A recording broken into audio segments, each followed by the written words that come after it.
India में जब भी किसी पर्सन के अगेंस्ट क्राइम होता है तो उस पर्सन के सामने सबसे पहले ये प्रॉब्लम आती है कि वो आखिर उस ऑफेंस की कंप्लेन कहाँ करे।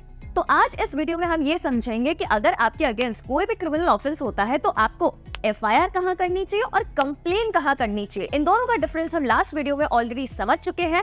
और जब बात आती है एफआईआर करने की तो वो कौन कौन से तरीके हैं जिनसे हम एफआईआर कर सकते हैं। एफआईआर का मतलब होता है फर्स्ट इन्फॉर्मेशन रिपोर्ट, जो कि रिकॉर्ड की जाती है पुलिस स्टेशन में by the officer in charge of the police station, और ये रिकॉर्ड होती है सेक्शन नंबर 154 ऑफ सीआरपीसी के तहत। एक ऑफेंस कैसे नेचर का है उस पर डिपेंड करता है कि एग्जैक्टली आपको एफआईआर फाइल करनी पड़ेगी या आपको कंप्लेन फाइल करनी पड़ेगी। अगर ऑफेंस कॉग्निजेबल नेचर का है, दैट इज टू से अगर आपके अगेंस्ट कॉग्निजेबल ऑफेंस किया गया है तो आपको सेक्शन नंबर 154 ऑफ सीआरपीसी के तहत पुलिस स्टेशन में जाके एफआईआर फाइल करनी पड़ेगी। लेकिन अगर आपके अगेंस्ट नॉन कॉग्निजेबल ऑफेंस हुआ है तो फिर आपको मजिस्ट्रेट के सामने जाके सेक्शन नंबर 155 ऑफ सीआरपीसी के अंतर्गत कंप्लेन फाइल करनी पड़ेगी।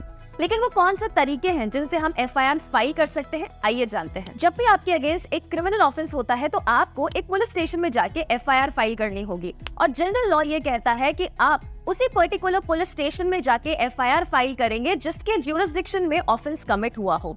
लेकिन काफी बार ऐसा होता है कि क्राइम होने के बाद जब आप दूसरे ज्यूरिसडिक्शन में पहुंच जाते हो तब आपको पता चलता है कि आपके अगेंस्ट कोई क्राइम हुआ है।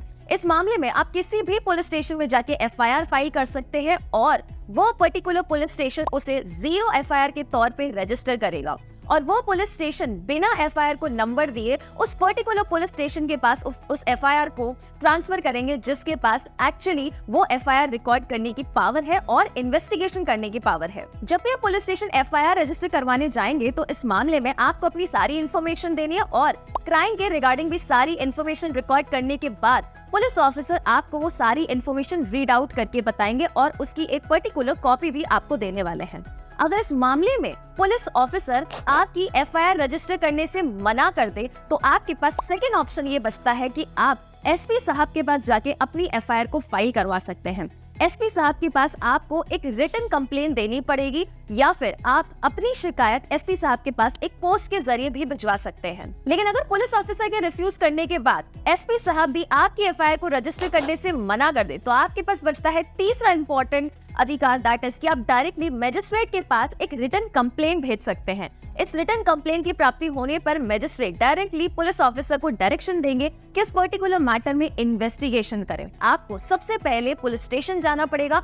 अगर पुलिस ऑफिसर मना कर दे तो एसपी साहब के पास, और अगर एसपी मना कर दे तो ही हम मजिस्ट्रेट के पास रिटन कंप्लेंट लेके जा सकते हैं। यहीं पर आता है सुप्रीम कोर्ट का एक landmark judgement, that is Lalita Kumari versus state of UP, जहाँ पर सुप्रीम कोर्ट ने ये कहा कि कोई भी पर्टिकुलर पर्सन अगर पुलिस स्टेशन आता है कॉग्निजेबल ऑफेंस की इन्फॉर्मेशन लेके तो फिर यहाँ पे police officer section number 154 of CrPC के तहत उस एफआईआर को रजिस्टर करना ही होगा।